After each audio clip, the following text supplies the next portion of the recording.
అదే RTV app వార్తల్ని క్షణాల్లో చదివే అవకాశం ఉంటుంది. ఒక న్యూస్ పేపర్, ఒక టెలివిజన్ ఛానల్ మీ చేతుల్లో ఎప్పుడూ ఉంటాయి. రాష్ట్రంలోని శైవ క్షేత్రాలన్నీ శివనామ స్మరణలతో మార్మోగిపోతుంటే కడప జిల్లాలోని పొలతల పుణ్యక్షేత్రం దయ్యాల ఘోషతో మార్మోగిపోతుంది.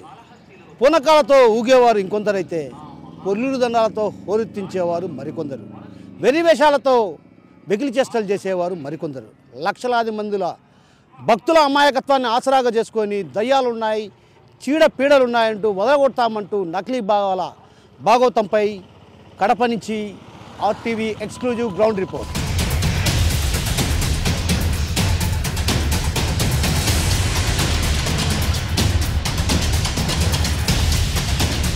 అక్కడ జుట్టు ఇరవోసుకుని కూర్చున్నటువంటి మహిళకు దయ్యం పట్టిందంట. అందుకే పూనకంతో ఊగుతుందని ఇక్కడ పూజారులు చెప్తుంటారు. ఇంతకీ ఆ పూజారులు ఏం చేస్తారో మనం చూస్తే కొలతల క్షేత్రం ఓ రకంగా మనం చూడొచ్చు. ఇక్కడంతా కూడా ప్రధానంగా వాటికి సంబంధించినటువంటి ఏదైతే చీడ పీడలు మానసిక రుగ్మతలను క్యాష్ చేసుకునేందుకు ఇక్కడంతా కూడా గుడారాలను ఏర్పాటు చేసుకున్నటువంటి పరిస్థితి మనం ప్రధానంగా గమనించవచ్చు. ఎటు చూసినా కూడా ఈ పొలతల క్షేత్రం అంతా కూడా ఇలాంటి ఉన్నటువంటి డేరాలు వేసినటువంటి దృశ్యాలు కనిపిస్తాయి. అయితే ఓ రకంగా ఇవన్నిటిని ఏర్పాటు చేసుకోవడానికి ముందుగానే ఏదైతే మానసిక రుగ్మతలను పసిగట్టినటువంటి కొంతమంది ఎవరైతే పూజాలను నియమించుకున్నటువంటి 3-4 వ్యక్తులు వారి దగ్గరికి వెళ్ళి దయ్యం పట్టింది అంటూ కూడా చెప్తుంటారు. అయితే దయ్యం పట్టిందని చెప్పిన తర్వాత పూజలు చేస్తే కానీ దయ్యం వదిలిపోదన్నటువంటి భావన అటు వారిలో వ్యక్తం చేస్తుంటారు. అయితే పూనకాలతో ఊగుతున్నటువంటి మహిళలకు దయ్యం పట్టిందా అన్నటువంటి పరిస్థితి తెలియకపోయినప్పటికీ కూడా ఒక రకంగా మానసిక రుగ్మతలను కూడా ఇవే గాలి పీడ ఉందంటూ కూడా మాయమాటలు చెప్పి బురుడిలో వేసుకుంటారు. ఆ తర్వాత పూజల పేరిట వారు పెట్టే చిత్రహింసలు అన్నీ ఇన్ని కాదు. ఆ చిత్రహింసలకు గురి అయి మహిళలు సైతం ఆ దయ్యం పట్టిందని ఒప్పుకోక తప్పదు. అయితే ఇలాంటి ఘటనలు తరచుగా ఏడాది పాటు కొనసాగుతూ ఉంటాయి. మనం చూడొచ్చు ఈ ప్రాంతం అంతా కూడా ఒక రకంగా గుడారాలతో వెలిసిన పరిస్థితి. ఎటు చూసినా కూడా ఏదైతే చీడ పీడలకు సంబంధించినటువంటి పూజల పేరిట చేసేటువంటి గుడారాలే.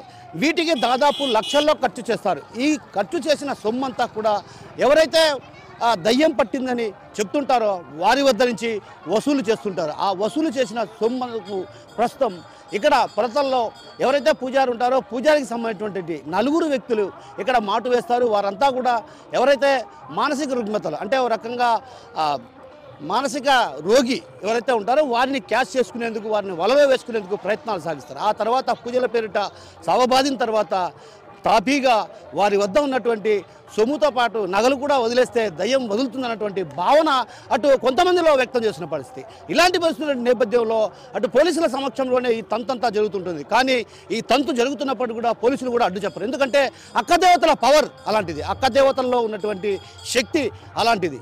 ఇక్కడికి ఎవరైనా వస్తే ఖచ్చితంగా సంతానం కలుగుతుంది. అక్కదేవతల అనుగ్రహం ఉంటే మాత్రం ఖచ్చితంగా ఏదైతే మానసిక ఆరోగ్యం కూడా రోగి కూడా అనారోగ్యం పాలు కాకుండా ఉంటారన్నటువంటి భావన ఈ ప్రాంతవాసుల్లో వ్యక్తమవుతుంది. ఈ తంతు ఎలా సాగుతుందంటే తొలుత ఎవరైతే మానసిక రోగులు ఉంటారో వారికి దయ్యం పట్టిందని ఎవరైతే పూజారి వెంట వచ్చిన వారు ఆమె యొక్క మానసిక పరిస్థితిని అంచనా వేసి దయ్యం పట్టిందని చెప్తారు. ఆ తర్వాత అసలు తంతు మొదలవుతుంది. ఆ అసలు తంతు ఏంటో మనం పక్కన చూడొచ్చు. ఏదంటే ఆ తంతు ముందు ఎవరైతే దయ్యం సోకిందన్నటువంటి వ్యక్తి ఉన్నాడో అతన్ని అక్కడటువంటి కోనేటిలో స్నానం చేయించి ఆ తర్వాత ఎక్కడైతే పూజ ప్రత్యేకించి ఏర్పాటు చేసినటువంటి ఒక మంటపం లాంటి పూజ దగ్గర తీసుకెళ్ళి అక్కడ అసలైన పూజారి అక్కడికి చేరుకుంటాడు. ఆ తర్వాత ఆ దయ్యం పేరిట ఆయన పెట్టే చిత్రహింసలకు దయ్యం ఉందని ఒప్పుకోక తప్పదు. మరోవైపు ఇదిలా ఉంటే మరోవైపు సంతానం లేని వారికి సంతానం కలిగిస్తూ అంటూ కూడా ఇక్కడ ప్రత్యేకించి అక్కదేవతల పూజలు చేస్తామంటూ కూడా ఒక రకంగా అమాయక ప్రజలను మోసగించే ప్రయత్నాలు అవి ఎలా సాగుతాయంటే ఏదైతే ఇక్కడ అక్కదేవతల ఎదురుగా సోదికరతో కూర్చున్నటువంటి మహిళ, ఆ మహిళ ఎదురుగా ఉన్నటువంటి ఇరవోసుకున్నటువంటి మహిళకు సంతాన ప్రాప్తి కలుగుతుందని ఒక రకంగా పూజలు చేయడం మొదలుపెడుతుంది. ఆ పూజలు చేసిన తర్వాత కూడా సంతాన ప్రాప్తి కలుగుతుందా అని ఎవరైనా అడిగితే మాత్రం పక్కనున్న వారు ఒక్కసారిగా విడుచుకోబడతారు. అసలు ఏం తెలుసు, అమ్మవారు ఆగ్రహిస్తే భస్మీపట్నం అవుతారన్నటువంటి హెచ్చరికలు జారీ చేస్తారు. దీంతో అక్కడ ఉన్నటువంటి వారు ఏమీ మాట్లాడని పరిస్థితి. ఈ తంతంతా కూడా పోలీసుల సమక్షంలో జరుగుతూనే ఉంటుంది. ఏటా ఇదే తంతు జరుగుతున్నా కూడా ఎవరు పట్టించుకోరు. అయితే ఈ తంతుకు 5 నుంచి 10,000 వసూలు చేయడమే కాదు, ఒకవేళ సంతాన ప్రాప్తి కలిగిన వారికి మరోమారు పూజలు చేయాలంటూ కూడా ఇక్కడ చెప్తూ ఉంటారు. ఆ తర్వాత మరో కొద్ది రోజుల్లో ఖచ్చితంగా మీకు సంతాన ప్రాప్తి కలుగుతుంది, ఒంటి మీద ఉన్నటువంటి నగలన్నింటినీ కూడా ఇచ్చేయాలంటూ కూడా ఈ విధంగా దోపిడీకి తెరలేపే పరిస్థితి పొలతల పుణ్యక్షేత్రంలో ప్రత్యక్షంగా కనిపిస్తుంది. ఇలాంటి సీన్లు ఏటా జరుగుతున్న పరిస్థితి. ఇలాంటి వారు మనం చూడొచ్చు. ఈ ప్రాంతంలో పెద్ద ఎత్తున గుడారాలు ఏర్పాటు చేసుకున్నారు.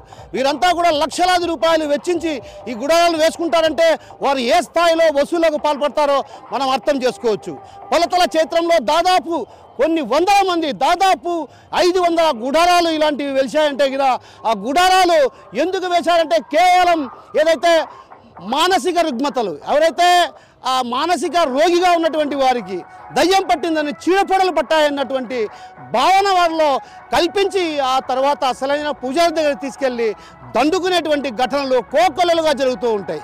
కానీ ఇక్కడ మాత్రం అది ప్రశ్నిస్తే మాత్రం ఖచ్చితంగా అమ్మవారి ఆగ్రహానికి గురికాక తప్పదన్నటువంటి హెచ్చరికలు వినిపిస్తాయి. ఇది ఇక్కడ జరుగుతున్న తంతు. ఈ తంతుపై ఎవరు కూడా నోరు విప్పని పరిస్థితి. ఏ కర్మ ఉంటే తెగిపోతాయని, కర్మలు మంచి గాలి చెట్లు మంచి బాగా లేకుండా దానికోసం వచ్చినాయి. అంటే గాలి ఏమైనా ఉంటాయి దానికోసమే. అంటే ఇక్కడ అట్లా ఉన్నాయి కర్మ ఉంటే తెగిపోతాయని వచ్చినామయ్యా. మిమ్మల్ని ఎవరు పిలిపించారు ఇక్కడికి? పూజారి. పూజారి ఎవరు? మా తర్వాత ఉంటారు ఇక్కడ పూజారులు? దండిగా ఉంటారు. కూడా ఒక పూజారి ఉంటారు. ప్రతి పూజారి ఇదేనా? ఇదే పని, ప్రతి ఒక్క పూజారి ఇదే. అంటే దయ్యాలు అవే దానికే వస్తారు, అవి కర్మలోని తిరుగుతాయి. కర్మలు అంటే ఈ మంచిగా ఆరోగ్యం బాగా పీడ సంబంధం ఉన్నా దానికోసం. అంటే అట్లా ఉంటాయా? మాలు ఉంటాయా? మంచులు కర్మ బట్టి వస్తుంటాయి అంతే. అంటే మనిషి ఎట్లా ఎట్లా ప్రవర్తిస్తాడు? ఇట్లా ఊపుతారు మంచిగా అంటే ఆ దేవుని సత్యం వల్ల వస్తాయి ఇక్కడకు. మళ్ళీ ఎట్లా బయటకు వస్తారు వాళ్ళు? వాళ్ళు బయటకు వస్తున్నారు, వాళ్ళు ఏమన్నా కోరికలు ఉంటే వాళ్ళు వచ్చి తొలిగిపోతారు. కోరికలు ఉంటే ఆ కోరికలు తీర్చాలి. తీర్చాలి. దేవతలే, అక్క దేవతలే. అక్క దేవతలే. మరి దయ్యాలు అంటారు మీరు? దయ్యాలంటే అవే అక్క దేవతలే దయ్యాలు పడతారా? ఇల్లు మనకు దేవత వచ్చి వాళ్ళు చేసి పరిస్థితి చేసి వెళ్ళిపోతారు. మరి ఏం తీసుకుంటారు వాళ్ళకు పూజారులు? వాళ్ళ డబ్బులే, వాళ్ళ ముక్కలు 20,000 అట్లా తీసుకుంటారు. మంచిని బట్టి పోతుంది. అంటే ఎట్లా గుర్తిస్తారు మీరు ఆమెకు దయ్యం పట్టిందని? అప్పుడే మంచి ఆరోగ్యం పీడించడం, కింద పడిపోవడం, మంచి సన్నగాడం అట్లా ఉంటాయి. అంటే మళ్ళీ సన్నగాడం అంటే ఆరోగ్యపరంగా కూడా సన్నగవుతాడు. అంటే మంచి పీడ సంబంధం ఉంటే మంచి క్లీన్స్ కావడం వల్ల అవుతాడు. ఇంకా ఏమవుతాడు? ఇదే సమస్య అంతే. పొలతల క్షేత్రం అంటే ఎక్కడగాడ శరీరంలో ఉండే గ్రహ బలము ఎక్కడ బాగా కాకపోయినా ఈ నిధి పైన బాగవుతుంది నమ్మకం. ఆ మహాతలు నమ్మిన వారు ప్రతి ఒక్కరిగా కుటుంబం బాగుపడేది, చెడిపినాడు వెళ్ళాడు. కానీ నమ్మాల శుక్ర సోమ వాళ్ళ పూజ వాళ్ళ నిష్ఠలు చేసిన వారికి ఫలితం ఉంది, చేయని వారికి ఫలితం లేదు. మనం ఎంత చేసినా వేస్టే. కానీ ఈ కోణంలో మాత్రం పవిత్రమైన నీళ్ళలో ఆ అమ్మగారు నమ్మాలి. చేసిన వారికి మాత్రం మోక్షం ఇస్తున్నారు. నేను 39 సంవత్సరాలు నేను పూజలకు దిగబట్టి 39 సంవత్సరాలతో చేస్తున్నాను. ఎంతోమంది బాగా చేస్తున్నాను, ఎంతోమంది బాగుపడుతున్నారు. నేను చేస్తున్నా వస్తున్నారు. ఇంతవరకు ఎవరికి గడికి మార్కు లేదు అని నమ్ముకున్నాడు. అంటే మీరు ఎలాంటి పూజలు చేస్తారు? ఇది అమ్మవారిదే. అమ్మవారు అంటే కొంతమంది దయ్యాలు ఉన్నాయి, గ్రహబలాలు. దయ్యం అంటే గ్రహబలం. మానవుడికి 9 నవగ్రహాలు. ఈ రాత్రికి ఎదురు 9 నవగ్రహాలు భూత నవగ్రహం పడుతుంది. ఈ ఇంట్లో మనిషి వచ్చేటప్పుడు దాన్ని పట్టుకున్నప్పుడు నువ్వు వదిలేస్తుంది. అప్పుడు ఏమైనా కర్మదాలను దానిపోతుంటే వాళ్ళ బట్టి పీడిస్తుంది. నువ్వు ఎవరంటే పలానా గట్టమ్మను, పలానా సుబ్బమ్మను, పలానా మల్లమ్మను, దాని దగ్గర యంత్రము, దాని దగ్గర నిమ్మపడు, దాని దగ్గర చేస్తే షెట్ అయిపోద్ది. మా పలానోడు బాగా చేసాడు, బాగుపడిన ఉంటాడు. అంటే తన్నడం లాంటివి కూడా జరుగుతుంటాయి. తప్పది, అది మహా తప్పు సార్. నేను ఒప్పుకొని నేను వేధించడం తప్పు. నేను 7 ఏళ్ళ పిల్లాడప్పుడు చేస్తాను. కానీ స్త్రీని కానీ పురుషుని కానీ తాకటం కానీ తగలడం తప్పది. నీలో దైవభక్తి ఉంటే నువ్వు ఎందుకు తగలటం వల్ల అవసరమా? ఇప్పుడు నేను కూర్చోండా దైవభక్తి ఉంది నాలో. దైవభక్తి ఉంటే వాళ్ళు కొట్టడం ఎందుకు, వాళ్ళు తిట్టడం ఎందుకు? అవసరం ఉండదు. అదేంటంటే డింకర్లు, ఈ కొడుకులో డింకర్లు తాగేది కూర్చునేది. అలాంటి వాళ్ళ వల్ల మీకు కూడా చెడ్డ పేరు వస్తుందే. చిన్నగా కోనకే చెడ్డ పేరు వచ్చింది, మంచోళ్ళగానే చెడ్డ పేరు వస్తుంది అనమాట. నా వయసు ఇప్పుడు 52 ఏళ్ళు. ఏడాళ్ళ పిల్లడప్పుడు నుంచి రంగంలో దిగుండా ఎంతవరకు ఆ మహాతల దేవాలో మనం ఎక్కడ చెడ్డ పేరు తెచ్చుకోవాలి బాగుపడతాం. కానీ ఎవరిని చేసేవాళ్ళు ఇది పద్ధతి కాదంటే మన మాట ఆలకీరు. నీకు తెలిసినా మనం ఏం మాట్లాడతాం, మనం ఏం మాట్లాడలేం. దానివల్ల మనం కూడా వదిలేసినాం, మన పని ఏందో చేసుకోవడం పోతూ ఉండటం అంతే. కానీ ఈ అమ్మగారిలో మాత్రం పల్లఫోర్ రికార్డు పల్లఫోర్. వాడు ఉత్తగా వచ్చాడో నిజంగా వచ్చాడో మనకు తెలియదు. ఈ గుండంలో మునిగి ఈ పూజ పైన కూర్చొని కర్మ మాత్రం తెగుతుంది. ఆ బిడ్డ బాగుపడుతుంది. ఎక్కడ బాగుపడ ఎలా గుర్తిస్తారు మీరు గ్రహపీడలు ఉన్నాయని ఎలా గుర్తిస్తారు? అది కర్మబలం. ఆ అమ్మ నీళ్ళన్నీ ఒలిలోకి వచ్చినప్పుడు ఆ అమ్మ చెప్తాదంటే మన ఆత్మానికి తడతాదనమాట. ఇది ఏమిటిదే జబ్బు కాదా, గ్రహబలమా తెలుస్తుంది. కానీ అది నమ్మిన వారికే దేవతలు, నమ్మని వాళ్ళకి లేరు. సైన్సులు ఏమంటారంటే ఏడదేయాలడ ఏడపోతాలడ దేవుడు ఏంది మనిషికి వచ్చేది ఏంది అంటారు సైన్సులు. అది తప్పు. దేశం పుట్టంగా పుట్టింది. నీళ్ళలో మాత్రం అమ్మవారి నీళ్ళలే. చేసుకునేవాడికి ఉండాలి, చేయనోడికి లేవు. నిష్ఠగా చేసినోడికి మాత్రం వెంటనే ఉంటారు వాళ్ళు. ఎవడో ఎందుకు నేకే 10 లక్షలు ఏలూరు చచ్చిపోయినాడు, లేని కోమల్లో పెట్టలేరు. 20 రోజులు నరం బ్లాక్ అయిపోయి ఎక్కడ పోయినా బాగాలే నాకు. మా భార్య మా పిల్లోడు కార్ దృష్టికి వచ్చి గుణంలో మెరిగి 40 ఏళ్ళు నీ సేవ చేసినాడు, కోమల్లో ఉన్నాడు. బతికిచ్చే పూజ పెట్టిస్తా కోళ్ళ లేకపోతే మళ్ళీ మా భార్య పంతం పట్టింది. తెల్లారితో 4 గంటలకు అమ్మ ఒళ్ళిలో కళ్ళకు కానొచ్చి ఏం కాదు బ్రహ్మాండంగా బాగుపడతాడు. కథకళ్ళు వేసుకొచ్చినాయి తెల్లారి. ఇప్పుడు వచ్చి పూజ పెట్టిన. కానీ నమ్మిన వాళ్ళకు హృదయంలో ఉన్నారు, నమ్మిన వాళ్ళు లేరు. మకం గాలి అంటే ఏంది? గాలి అంటే చనిపోయిన వాళ్ళు ఏదైనా ఉంటుంది, గ్రహ సంబంధం అటు ఉంటుంది కదా. అది ఏదైనా కూడా ఇడికి వచ్చి కోనేట్లో మునిగితే అక్క దేవతల దగ్గర పోతుందని నమ్మకం. మరి పూజలు చేసి దయ్యాలని పెట్టి కాళ్ళతో తంత అంటారు కదా. అది ఇంకంటే మొండి దానిలోనే అట్లనే చేస్తారు, మాటిన దానిలని అట్లా. అట్లాంటివి కూడా ఉన్నాయా? దయ్యాలు ఉన్నాయా? ఉంటాయి. దేవుడు ఉన్నాడని ఎంత నిజమో దయ్యాలు ఉన్నాడనేది కూడా అంతే నిజం. ఎవరైనా చూసినావా? ఎవరికైనా దయ్యం పట్టింది మీకు? మాకైతే ఏం పట్టలే కానీ చెప్తే విన్నాం. పట్టింది చూసినావా? చూసినాం. ఎట్లా ప్రవర్తిస్తారు వాళ్ళు దయ్యం పట్టిన వాళ్ళు? అంటే పిచ్చిగా ప్రవర్తిస్తారు వాళ్ళు. చనిపోయిన వాళ్ళు ఏ రకంగా అయితే ప్రవర్తించుతారో వాళ్ళలాగానే ప్రవర్తించుతారు. అందుకు పలానా మనిషి పట్టినారని చెప్పి వాళ్ళే ఫిక్స్ అవుతారు. ఇంకా కనుక్కుంటారా? కనుక్కుంటారు. కనుక్కొని ఏం చేస్తారు? కనుక్కుని ఏం చేస్తారు, ఇంకా అక్కడ దేవతల దగ్గరకు వచ్చి పోతుందని నమ్మకం అంతే. ఇంకా ఇక్కడ ఏం చేస్తారు? నమ్మకం కాదు, 100% అదే నిజం, ఖచ్చితంగా పోతుందని. ఇక్కడ ఏం చేస్తారు? ఇక్కడ ఏం చేస్తారు, ఇడిపించారు. ఇంకా గురువులు ఉంటారు కదా, మా గురువులు వాళ్ళు అట్లా ఇడిపించారు ఖచ్చితంగా. ఇడిపించి మళ్ళీ వీళ్ళని ఒంట్లోకి ఎక్కించుకుంటే బాగుంటుంది వీళ్ళు. నా పేరు రాజు. ఏ ఊరు నుంచి వచ్చినావు? మేము నంద్యాల డిస్టిక్. నేనేమంటానంటే ఇక్కడ పొలతల అత్యంత పవిత్రమైనటువంటి పుణ్యక్షేత్రం. ఇక్కడ దయ్యాలు అవి వదిలిస్తామనేటి ఎలా చూడొచ్చు? దానికి మేము చెప్పలేని సమాధానం. ఎలా చూడొచ్చు?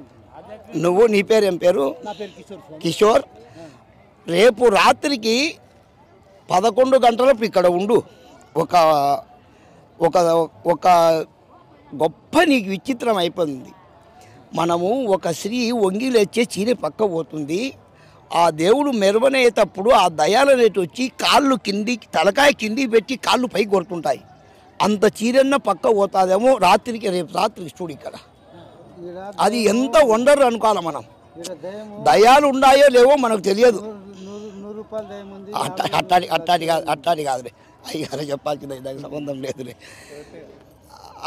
ఆ గొప్పది ఏదంటే ఆ దయాలు పట్టిన వాళ్ళందరూ కిందికి తలకాయ పెట్టి కాళ్ళు పైకి కొడతారు. కిషోర్, ఒక్క చీరన్న పక్క పోతాదేమో చూడు, అంతవరకన్నా పాదం వరకన్నా పక్క పోతాదేమో చూడు రేపు రాత్రికి. అది పెద్ద వండర్. నేను చాలా అబ్జర్వ్ చేస్తుంటా. దిగదు చూడు. ఇంకా నువ్వు నకిలీ బాబాలు అమాయక ప్రజలను ఆసరాగా చేసుకొని కోట్ల రూపాయలు దండుకునే వైనం. అదేవిధంగా సంతాన ప్రాప్తి కలిగిస్తామంటూ సోది కర్రతో ఓ మహిళ చెప్తున్న సోది కబుర్లు, ఇవన్నీ కూడా ఇక్కడ శరామామూలే. ఇలాంటి పరిస్థితుల నేపథ్యంలో అసలు అమాయక ప్రజలను ఆసరాగా చేసుకొని ఇంత పెద్ద ఎత్తున దోపిడీకి గురవుతున్నా కూడా ఎవరూ ప్రశ్నించకపోవడం ఓ రకంగా విచారకరమే. ఇలాంటి పరిస్థితుల నేపథ్యంలో అధికారులు ఎలాంటి చర్యలు తీసుకుంటారో వేచి చూద్దాం. కెమెరా పర్సన్ నాగేశ్వరరావుతో కిషోర్, RTV, పొలతల నుంచి. మరిన్ని వీడియోస్ కోసం ఛానల్ ని సబ్స్క్రైబ్ చేయండి. లేటెస్ట్ అప్డేట్స్ కోసం వాట్సాప్ ఛానల్ ని ఫాలో చేయండి. అండ్ లింక్ డిస్క్రిప్షన్ లో ఉంది.